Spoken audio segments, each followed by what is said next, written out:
Okay, so it's good to note all of these sketches that I made, the original ones before putting them down on here, I made them in my shower, okay? I'm just drawing on the condensation. I've never taken any lessons in astrophysics. I've been to some lectures, I've done my own bits of research, mainly out of just my own interest, okay? So if this is wrong, like, don't slate me, as it were. I'm kind of doing my best to sort of maybe try and understand it. This is all based on some stuff from Interstellar, and this is me trying to understand time relativity and space-time. If, by the way, you're not into all of this, skip to the end of the video and sub, share, like, and bell for points on the board. For those that are still here and interested, I'll crack on.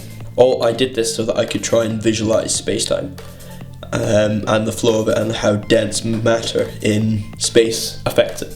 What we've got here is neutral space-time. Space-time with nothing in between it. The point of all these other lines is so that if I do this, space-time is still flat, space-time is still flat, because space-time needs to be thought of as four-dimensional. However, for simplicity's sake, to actually imagine it, this thicker line is space-time. To get from here to here takes 10 seconds. These dashes are all the seconds. 1, 2, 3, 4, 5, 6, 7, 8, 9, 10. Okay? There's nothing in between here. However, here we have space-time with a planet in it, in the way. Space, a dense object. Okay? Dense enough to bend space-time. Now, to go from here to here would take 10 seconds, same as over here. But because it has to go around here, it takes time.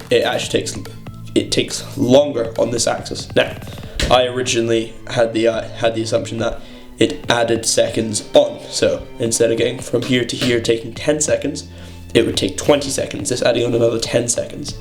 Now, this then doesn't make sense with why astronauts in the National Space Stations age slower than us. And this is why I like talking about this sort of thing, because I understand it means I get to think it through. So what I found is, this is all based on how I perceive things logically. So if this isn't the case, then oops, I'm wrong. Whatever. Not too fast. I like the working out of it.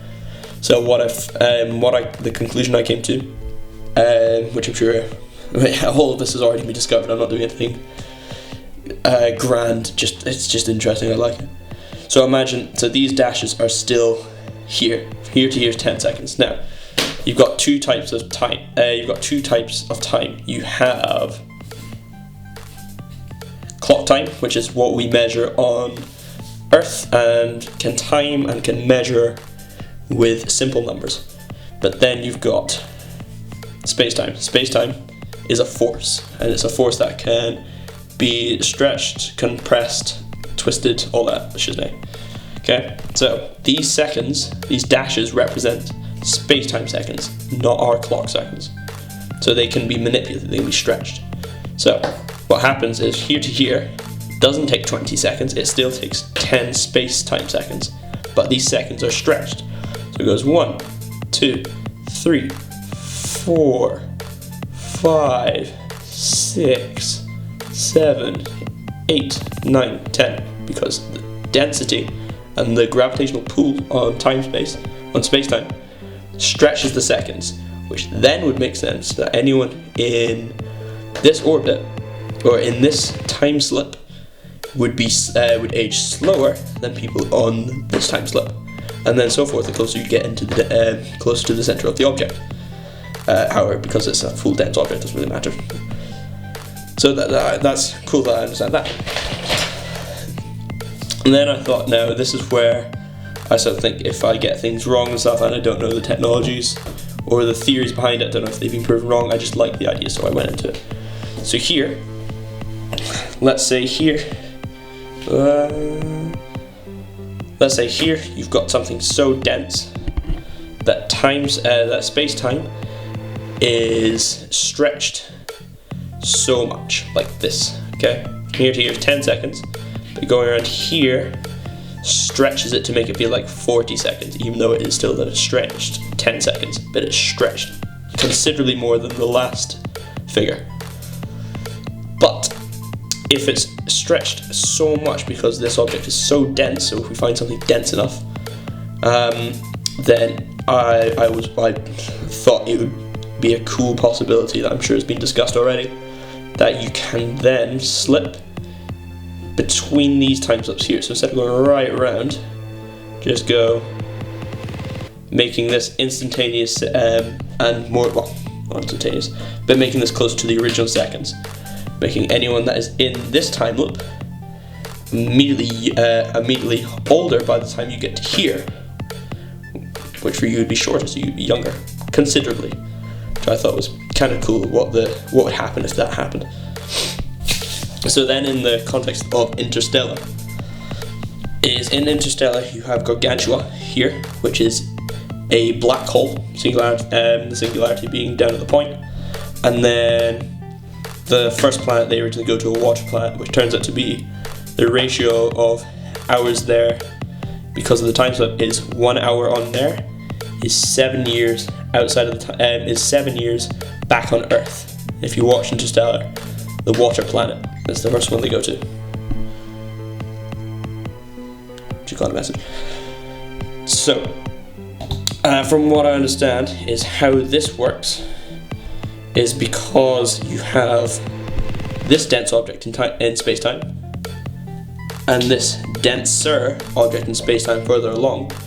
Let's say for simple sake that space-time is flowing this way, even though this would still work going this way, but just to visualize it's going this way. So the main flows I focus on are the two that are originally closest to this planet, but it still does work. Just the further away you get, the less it affects, of course. So what happens is the time slip here is drawn towards the planet here, but then is quickly caught in the grasp of Gargantua's gravitational pull, because it's considerably greater than the planet, because it's a black hole.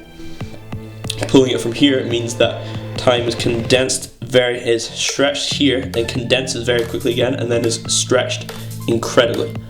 These dashes along the top represent the time, represent space-time seconds being stretched by Gargantua, and then these ones here represent space-time seconds being stretched and condensed by the planet and Gargantua. So you see here, if Gargantua was just here, these would be stretched rather simply, but because the other planet here, it's standard, it would become stretched here and then quickly condensed again because it's pulled back sharply, and then stretches very quickly because it's immediately closer to Gargantua. Now, that means these dashes here are just sectioning off these areas. This would mean that the time difference between here and here is drastically different, and here is drastically different, so here and here even further drastically different, which I think is awesome. Now, as to how we would perceive that, and how we would how two different human beings would correlate into this. This is this original planet. In Interstellar, this is the water planet, and this is the spaceship in Interstellar, the Endurance. Now, spoilers, if you haven't seen Interstellar, don't watch this bit. Okay, so in Interstellar, 1 hour on here is 7 years out of the planet's time slip. Okay, so the space-time continuum is still going this way, and Gargantua is here, so everything is being pulled towards this area.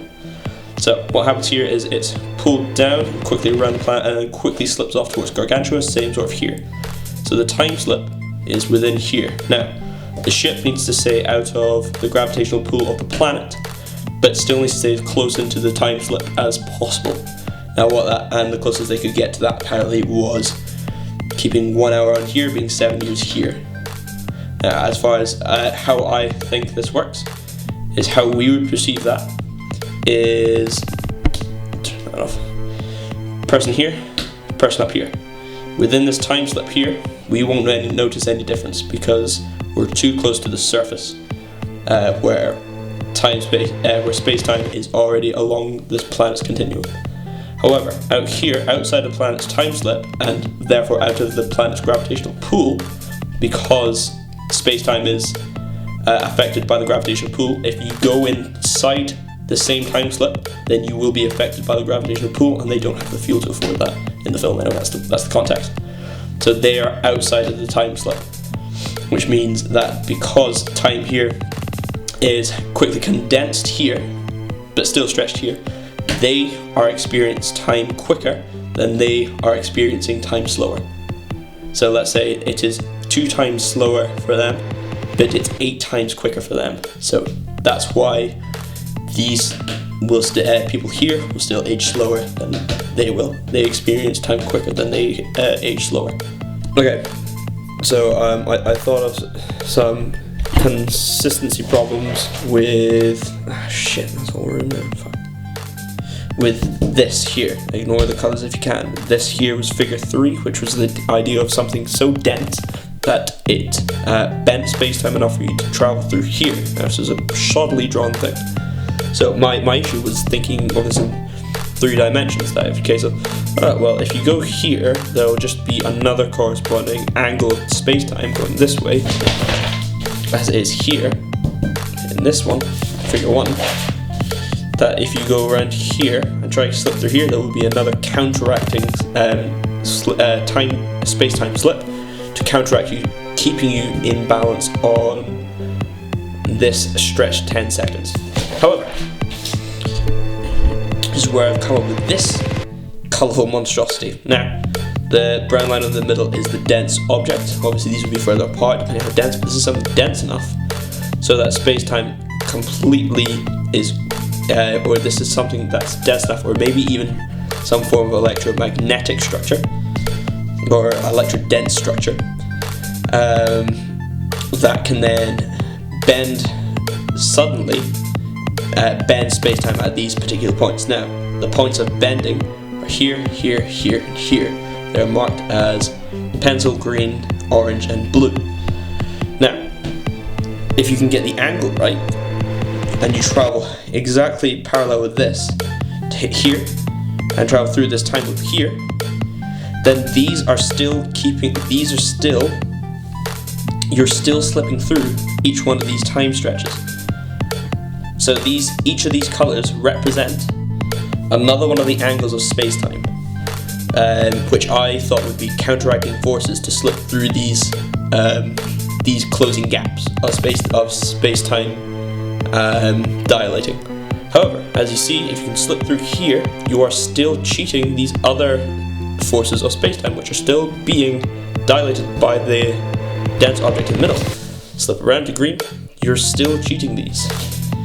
So this idea still does work. It's just the idea of getting something that can bend space-time this suddenly. Now, that might not necessarily mean something that's super dense, such as a black hole singularity, but it might mean finding something that can bend very quickly. But the hypothetical possibility is interesting to me. I don't know if it's a discussed thing or not, or if it's just stupid or silly. I don't know. I like it. It's interesting because I know that most diagrams of space-time I've seen look like this, with a dense object here, and then space-time well above it does this.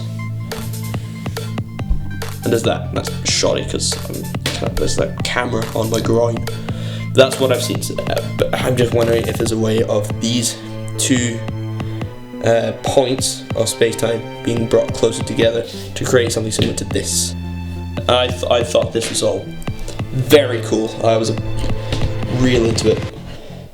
So now I'm going to bed. I'm gonna pin these sketches up because I'm actually really proud of them. So yeah, see you tomorrow. Like, share, and bell for points on the board. Okay, bye.